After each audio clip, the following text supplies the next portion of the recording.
Eu já quero chamar agora aqui para dar continuidade ele, Christian Machado, que é professor de teologia e sociólogo, presidente do Conservador Jovem e tem defendido com veemência as pautas conservadoras.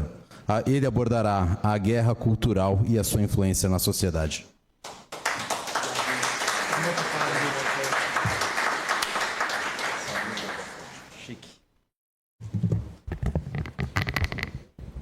Sou literalmente o menor dos palestrantes aqui, né? Bom, boa noite, meus amigos. Nós vamos começar bem devagarzinho, tá? E aí a gente vai construindo o conceito. A minha ideia inicial seria dar uma mini aula sobre guerra cultural, né? Nós ainda falaremos sobre guerra cultural, mas de uma forma mais prática, mais concisa, porque eu não quero cansá-los. Nós viemos de São José dos Campos, foi uma viagem longa, né? Mas muito proveitosa. Campari, parabéns, meu amigo. Tá muito bom. Nós ficamos muito felizes, assim como a Ana Paula falou. Alguns anos atrás, seria praticamente impossível reunir pessoas num dia como esse, vai dar 10 horas da noite, né, para falar de política e ainda mais sobre conservadorismo, gente. Então, maravilhoso, nós ficamos felizes por isso. Só Deus sabe como eu fico feliz em poder estar aqui, em poder falar desses assuntos. Mas vamos ao que interessa, meus amigos. Eu trouxe um livro aqui, para a gente comentar um pouquinho sobre ele. Como Vencer a Guerra Cultural, do Peter Kraft. E ele vai dizer o seguinte, que no começo dos anos 2000, salvo engano, a revista Forbes, ela publicou uma matéria dizendo que a vida do norte-americano estava melhor, que o norte-americano ele estava feliz, que a sua vida estava sendo encaminhada para um paraíso na Terra. Só que a revista Forbes, ela levava em conta somente o aspecto econômico. O que isso significa, Christian? Significa que como o povo tinha muito dinheiro no bolso, então para a revista Forbes, eles estavam à beira de um paraíso terrestre. Só que o mesmo autor, o Peter Kraft, ele faz a seguinte pergunta. Ele vai dizer, olha, desde a década de 80, com a aprovação do assassinato de crianças inocentes no ventre materno, nós, na América do Norte, eu estou dizendo o que Peter Kraft disse, nós tivemos mais de 50 milhões de abortos. Sabe o que isso significa? É um infanticídio completo e generalizado. Não é isso?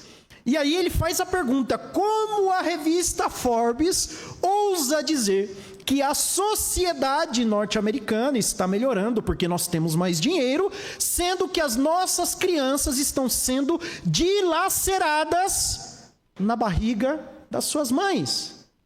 Então vejam como ele começa o seu livro, ele chama a atenção pela forma forte como ele aborda o assunto, e eu acho que para a gente começar com o pé direito a minha fala, eu preciso dizer a vocês, talvez o Caivano esteja bem familiarizado com isso que eu vou dizer agora, bárbaros intramuros, não é isso? Os bárbaros estão dentro dos muros. O que significa isso?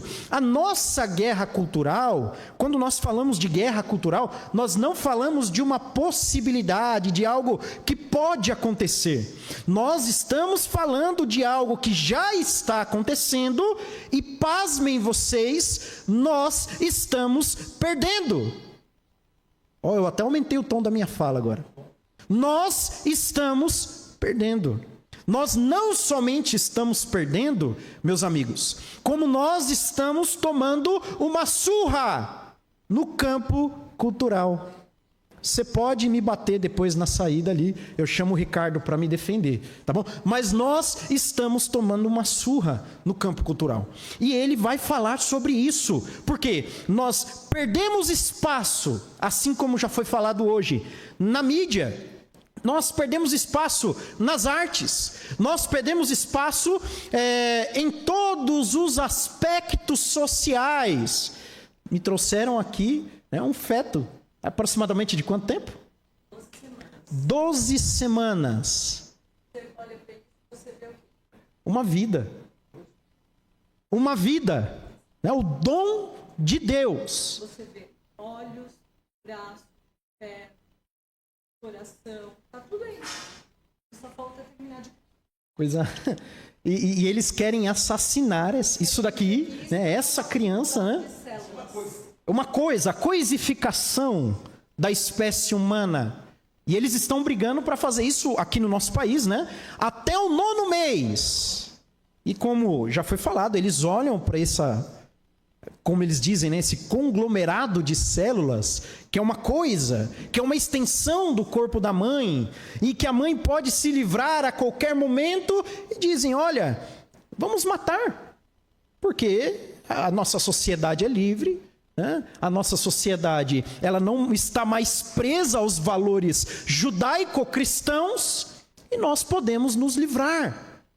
Mas eu digo uma coisa a vocês, isso daqui não acontece de hoje, não começou ontem, mas a preparação, isso daqui não choca muitas pessoas, né?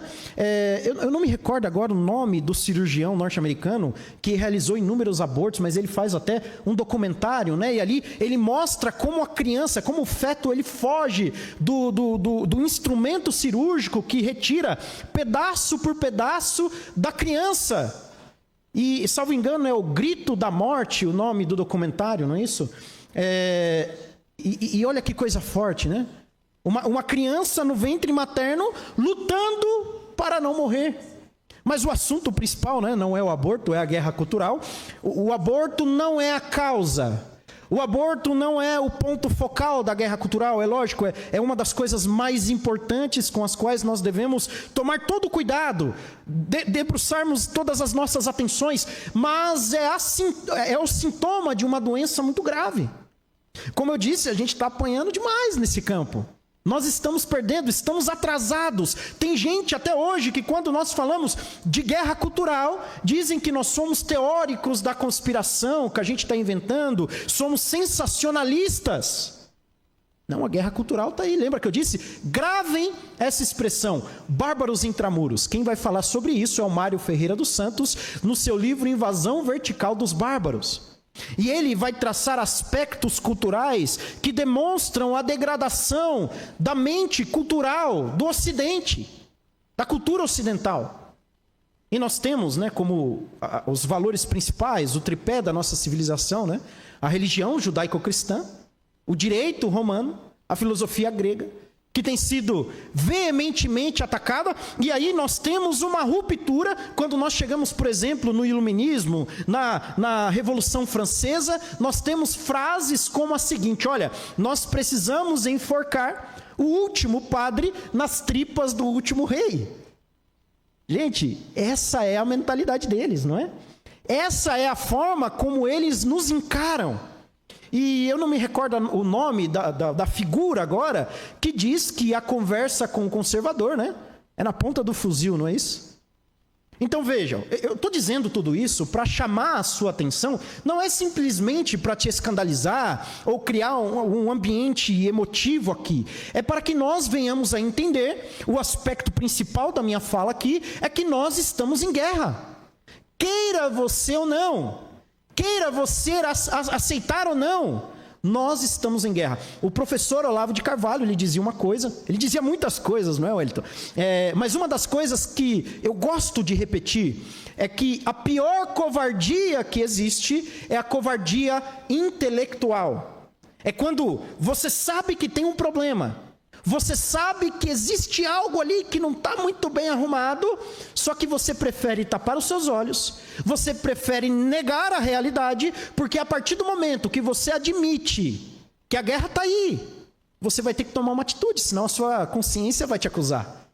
E aí o Olavo dizia, né? É mais fácil você fingir que é teoria da conspiração, é mais fácil você fingir ou aceitar que realmente isso daqui não é um ser humano, que é uma coisa, que é um conglomerado de células, do que você realmente admitir que é uma vida e que o aborto é assassinato.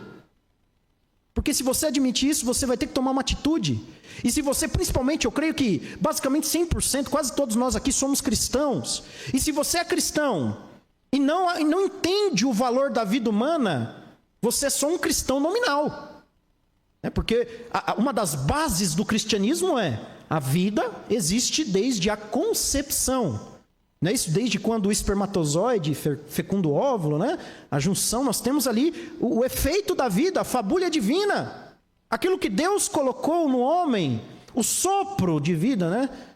Então, vejam bem, nós estamos falando de guerra cultural. Nós estamos falando de algo que tem degradado a família, tem degradado as igrejas, seja você católico, evangélico, independentemente da sua religião. Já foi falado aqui hoje, né, de uma catequisa, né, ou catequista, que influenciava crianças. Nós viemos comentando no carro também, de uma que falava que Jesus era transexual, e entre outras coisas também. Ensinava isso para as crianças. E aí, né, já foi falado hoje também, você matricula o seu filho, a sua filha, numa universidade federal. Né? Aí a gente sai orgulhoso, né? Olha, meu filho estuda numa universidade federal. Mal sabemos que lá ele vai aprender a te odiar. Porque dentro da mentalidade revolucionária, né, já que nós estamos falando de guerra cultural, um dos objetos de ataque é a família, e dentro da família é a figura paterna, porque o pai é o representante de Deus no lar.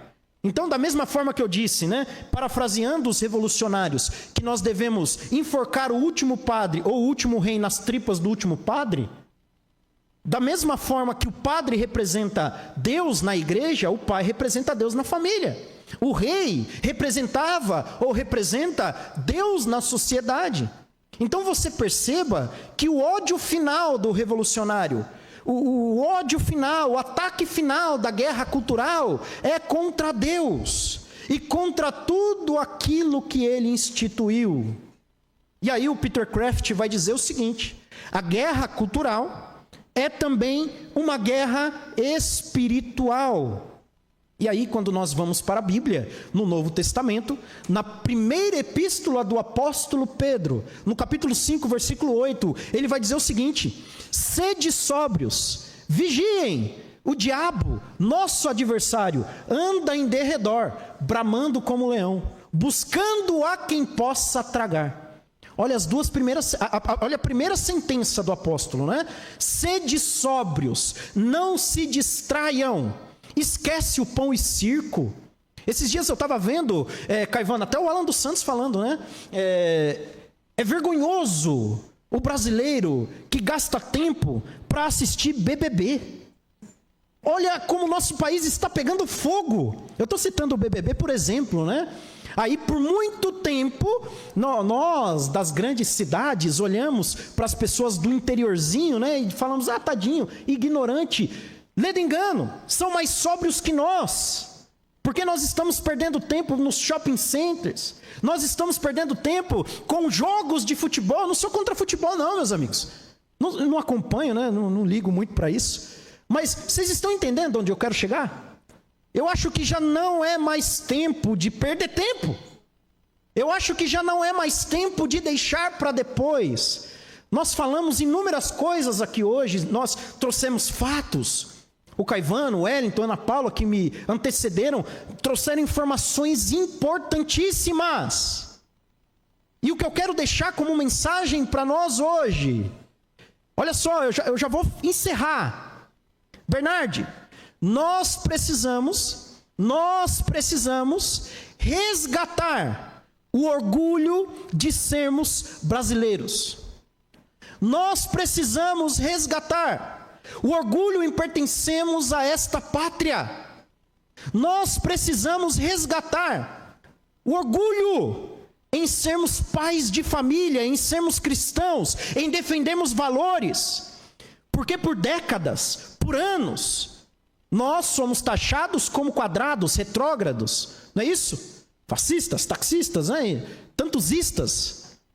Mas nós estamos no tempo de tomar uma atitude. E olha, a última mensagem que eu quero deixar para vocês é: não terceirize a sua responsabilidade. O Wellington disse o seguinte: havia uma senhora no encontro que preparava o café. Se o seu papel aqui for preparar café, se o seu papel aqui for abrir e fechar a porta quando alguém passar, faça o seu papel com orgulho. Ah, eu estou olhando o carro para ninguém roubar. Faça o seu papel com orgulho, mas faça alguma coisa. Não terceirize a sua responsabilidade. Nós estamos em guerra. Ok, meus amigos? Que Deus abençoe.